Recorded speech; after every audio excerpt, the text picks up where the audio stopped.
విశాఖ మేఘాలయ హోటల్లో ఓ మహిళ అనుమానాస్పద రీతిలో మృతి చెందింది. మృతురాలిని రోజాగా పోలీసులు గుర్తించారు. 3 రోజుల క్రితం రోజా బాత్రూంలో ఆత్మహత్య చేసుకున్నట్లు తెలుస్తోంది. మహిళా దినోత్సవం రోజు విషయం వెలుగులోకి వచ్చింది. హత్య వెనుక ఎన్ఆర్ఐ డాక్టర్ శ్రీధర్ ఉన్నారని అనుమానం వ్యక్తం చేస్తున్నారు. తన స్నేహితుడైన శ్రీధర్ను కలవటానికి అమెరికా నుంచి విశాఖకు రోజా వచ్చినట్లు తెలుస్తోంది. 4 రోజులుగా మేఘాలయ హోటల్లోనే శ్రీధర్ ఉంటుండగా ఆమె రోజు కలుస్తున్నట్లు సమాచారం. శ్రీధర్ రోజా మధ్య ఘర్షణ కావడంతోనే ఆత్మహత్య చేసుకున్నారని అనుమానం కూడా వ్యక్తం చేస్తున్నారు. శ్రీధర్ను అదుపులోకి తీసుకున్న 3 టౌన్ పోలీసులు విచారణ చేస్తున్నారు.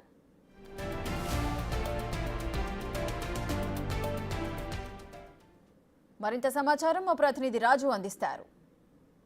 విశాఖ నగరంలో ఒక మహిళ ఆత్మహత్య అనేది ఒక కలకలం రేపిస్తున్నటువంటి పరిస్థితి కనిపిస్తుంది. మహిళ అయితే అనుమానాస్పద స్థితిలో మృతి చెందింది. ఇది ఆత్మహత్య అనేది ఇప్పటికీ ఒక క్లారిటీ వచ్చినటువంటి పరిస్థితి అయితే లేదు. విశాఖ నగరం ముఖ్యంగా మేఘాలయ హోటల్లో రూమ్ నెంబర్ 229లో ఒక మహిళ అనుమానాస్పద స్థితిలో మృతి చెందినటువంటి పరిస్థితి కనిపిస్తుంది. అయితే ఈ మహిళ చనిపోయింది ఆదివారం 6వ తేదీన చనిపోయినటువంటి పరిస్థితి కనిపిస్తుంది. ముఖ్యంగా చూస్తే 6వ తేదీ ఈమె చనిపోయిన తర్వాత హోటల్కి సంబంధించినటువంటి మేనేజర్ 3 టౌన్ పోలీస్ స్టేషన్లో 3 గంటల 35 నిమిషాలకు ఫిర్యాదు చేశారు. అయితే అక్కడికి ఫిర్యాదు అందిన తర్వాత పోలీసులు దీని రిపోర్ట్ మొత్తం అంతా కూడా 6వ తేదీన ఇంచుమించుగా 5 గంటల 35 నిమిషాలకు వీళ్ళైతే దీనికి 5 గంటల 30 నిమిషాల సమయంలో రిపోర్ట్ తీసుకున్నటువంటి పరిస్థితి కనిపిస్తుంది. అయితే చనిపోయినటువంటి ఆ మహిళ 45 సంవత్సరాల మహిళగా తెలుస్తున్నటువంటి పరిస్థితి ఉంది. మనకు అందుతున్నటువంటి అంటే పోలీసులు ఏ రకమైనటువంటి వివరాలు వెల్లడించలేదు. కానీ హోటల్ మేఘాలయలో చనిపోయినటువంటి ఆ మహిళకి సంబంధించి పేరు రోజాగా తెలుస్తున్నటువంటి పరిస్థితి ఉంది. అదేవిధంగా ఆమె ఒక ఎన్ఆర్ఐ డాక్టర్గా తెలుస్తుంది.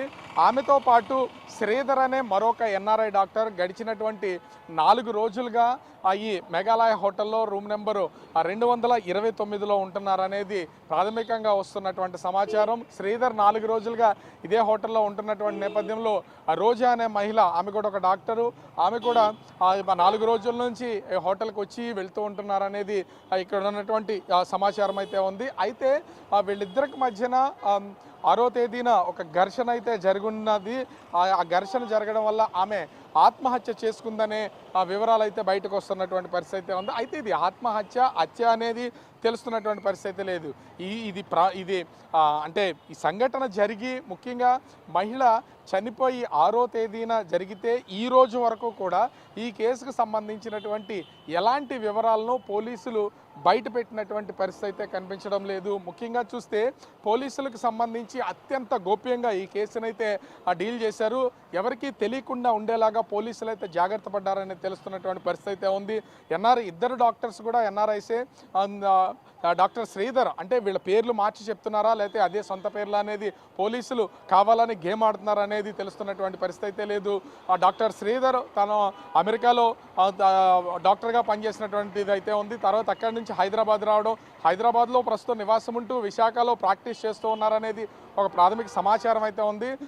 అమెరికాలోనే పరిచయం ఉన్నటువంటి రోజా శ్రీధర్లు ఇద్దరు కూడా విశాఖ వచ్చి ఇక్కడ కలుసుకున్నారని 4 రోజుల నుంచి మేఘాలయ హోటల్లో ఉన్నటువంటి రూమ్ నెంబర్ 229లో ఉంటున్నారనేది ఒక ప్రాథమికంగా అయితే తెలుస్తున్నటువంటి పరిస్థితి ఉంది. ఆమె చనిపోయిన తర్వాత ఇక హోటల్ మేనేజర్ పోలీసులకి అయితే 6వ తేదీన 3 గంటల 35 నిమిషాలకు మధ్యాహ్నం ఫిర్యాదు చేస్తే పోలీసులు 5 గంటల 30 నిమిషాలకి ఇక్కడికి రావడం, కేసును దర్యాప్తు చేసి దీనికి సంబంధించిన వివరాలన్నీ బయటికి రానివ్వకుండా ఇప్పుడు కూడా, ఎందుకంటే ఒక హోటల్లోకి ఎవరన్నా ఒక రూమ్లోకి దిగేటప్పుడు విశాఖ సిపి శంకరప్రత బాగ్జీ ఆదేశాల మేరకు, హైకోర్టు ఆదేశాల మేరకు సీసీ కెమెరాల్లో రికార్డ్ అవడంతో పాటుగా పూర్తి స్థాయిలో వాళ్ళకి సంబంధించినటువంటి వివరాలు, అది ఆధార్ కార్డు లేదా వాళ్ళకి సంబంధించిన అడ్రస్, డేటా ఇవన్నింటినీ కూడా మెన్షన్ చేయాలి. కానీ పోలీసులు చనిపోయినటువంటి మహిళ అనుమానాస్పద స్థితిలో మృతి చెందింది, ఆమె వయసు 45 సంవత్సరాలను మాత్రమే ఇచ్చారు. కానీ మిగతా వివరాలు ఏమీ ఇవ్వలేదు.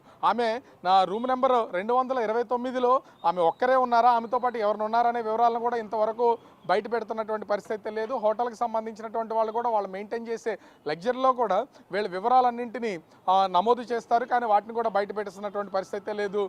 ఈ విషయాన్ని అంటే పోలీసులు కూడా త్రీ టౌన్ పోలీసులు దీన్ని కప్పిపుచ్చే ప్రయత్నం అయితే చేశారు. విశాఖ సిపి దృష్టికి వెళ్ళిన తర్వాత స్వయాన సిపి ఈ కేసుకు సంబంధించినటువంటి వివరాలను బయట పెట్టడంతోనే ఈ విషయం అయితే బయటకు వచ్చింది.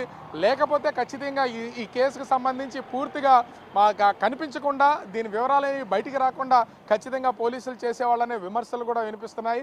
ఏం జరిగింది ఏంటి అనేది తెలియదు. ఇప్పటి వరకు చనిపోయిన వాళ్ళు ముఖ్యంగా చూస్తే ఖచ్చితంగా ఒక హోటల్లో ఎవరన్నా ఆ హోటల్లో దిగుతున్నప్పుడు వాళ్ళకి సంబంధించినటువంటి Aadhaar card proof, photo identity అనేది ఖచ్చితంగా జిరాక్స్ రూపంలో వాళ్ళకైతే ఇవ్వాలి.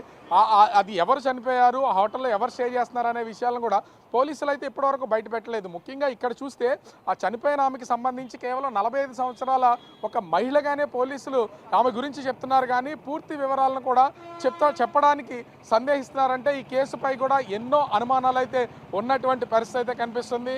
స్వయంగా విశాఖ సిపినే ఈ కేసుని ఇప్పుడు దర్యాప్తు చేస్తున్నటువంటి పరిస్థితి అయితే ఉంది. కేసు వెనక ఎట్లాంటి వాళ్ళు ఉన్నా కూడా వదిలే ప్రసక్తే లేదు అని చెప్తున్నారు. ప్రస్తుతం మహిళకు సంబంధించినటువంటి డెడ్ బాడీని ప్రస్తుతం అయితే విశాఖ కేజీహెచ్ మార్చరీలో అయితే ఉంచినటువంటి పరిస్థితి అయితే ఉంది. ఆమెకు సంబంధించినటువంటి వివరాలు తెలిస్తే ఇవన్నీ బయటకు వచ్చే అవకాశం అయితే ఉంటుంది.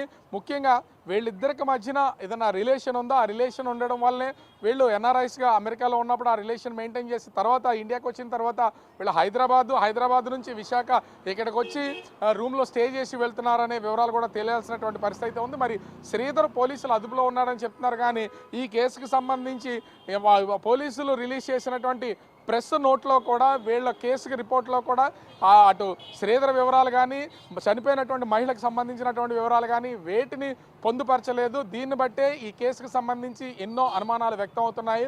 మృతి చెందినటువంటి మహిళ ఎవరు, అసలు ఆమె హత్య చేయబడిందా, ఆత్మహత్య చేసుకుందా, ప్రమాదవశాత్తు జరిగిందా అనేది తెలియాల్సినటువంటి పరిస్థితి అయితే ఉంది. కానీ ఇక్కడ పోలీసులు మాత్రం అత్యంత చాకచక్యంగా ఈ కేసును తప్పుదోవ పట్టించి బయటకు రాకుండా చేసే ప్రయత్నం అయితే చేసినటువంటి పరిస్థితి అయితే ఉంది. విశాఖ సిపి చొరవతోనే ఈ కేసు బయటపడినటువంటి పరిస్థితి అయితే ఉంది. మరి ఫైనల్గా సిపి ఈ కేసుకు సంబంధించి ఎలాంటి ఇన్వెస్టిగేషన్ చేసి దీనికి సంబంధించిన వివరాలు బయట పెడతారనేది మాత్రం వేచి చూడాలి. ఓవరాల్గా చూస్తే ఈ మెఘాలయ హోటల్లో చనిపోయినటువంటి ఈ మహిళకి సంబంధించి ఇప్పుడు ఈ కేసు అనేది కలకలంగా మారుతున్నటువంటి పరిస్థితి కనిపిస్తోంది. కెమెరామెన్ అజయ్తో రాజు, బిగ్ టీవీ, విశాఖపట్నం.